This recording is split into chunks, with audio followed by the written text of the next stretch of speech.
to ENT tension again something that is tense or even often over-tense, such as to take the existing tension out of something and to create or reproduce a kind of looseness or softness. What exactly is stretched there? For this, we have to take a look at the opposite pole of relaxation, and that is the so-called tension, or also called stress. We have all heard this word, stress, many, many times in our lives, mostly already in our childhood from our parents. We all hear and use it very often, but very few of us are really aware of what stress actually means exactly, where it comes from, what exactly it does in and with our body. However, from my point of view, exactly these questions are very important in order to then also consciously deal with the treatment of stress, such as relaxation, and to use it for oneself in a beneficial way. What is stress exactly? The actually still quite young word stress, which was almost unknown in German usage until the 1970s, is a takeover from English and means pressure and tension. The Latin root of the word stringere means to trim, to bring into a certain state through repeated efforts, or to tense. So we tense something in us excessively, which we then, of course, also want to relax again at some point. Why do we actually do this? The human body is designed to protect us from danger as best it can, so as soon as we sense danger, our body automatically switches to survival mode, which triggers our perceived stress. Thus, the Federal Health Reporting defines stress as a state of alertness of the organism which adjusts to an increased readiness to perform.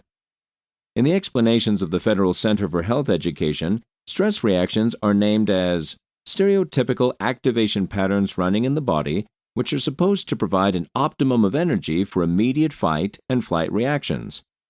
So our body reacts to something it encounters with a kind of automatic response and adapts to a situation.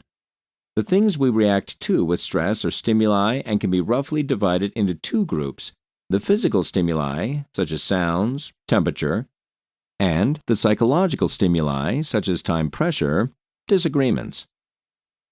How exactly the various stimuli affect each individual and have a physical impact depends very much on the so-called personal stress amplifiers and one's own strategies for coping with stress.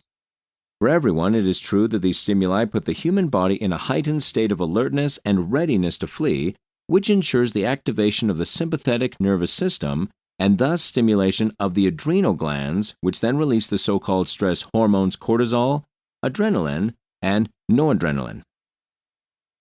The sympathetic nervous system is part of the human autonomic nervous system, which, together with its counterpart, the parasympathetic nervous system, acts unconsciously and completely automatically on our body. Both systems, the so-called sympathetic and parasympathetic nervous systems, act together on our organs from their origin in the human brain via our nerve pathways that run through our body. The sympathetic nervous system is responsible for setting our body up for performance and provides all the energy for activity. In contrast, the parasympathetic nervous system takes care of regeneration and the buildup of new power reserves.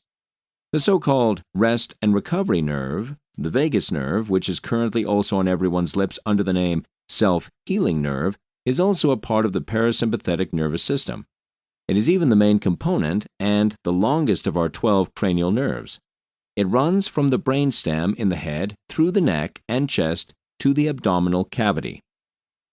Via branches on its way through our body, it is connected to many important organs such as the heart, kidneys, liver, spleen, and digestive organs. Due to its enormous importance for human well-being, the vagus nerve is the subject of numerous research projects and is also used in classical medicine specifically to alleviate depression, for example. Because, although in the best case it has a completely automatic balancing effect on our organism, it can also be specifically activated and thus contribute to the self-healing of the body. Depending on the situation in which we find ourselves, either the sympathetic or the parasympathetic nervous system takes over, and physical reactions are set in motion in conjunction with hormone release. When the sympathetic nervous system is activated, such as in so-called stressful situations, there is accelerated breathing, tensing of the muscles, an accelerated heartbeat, dilation of the pupils, and a slowing down of digestion.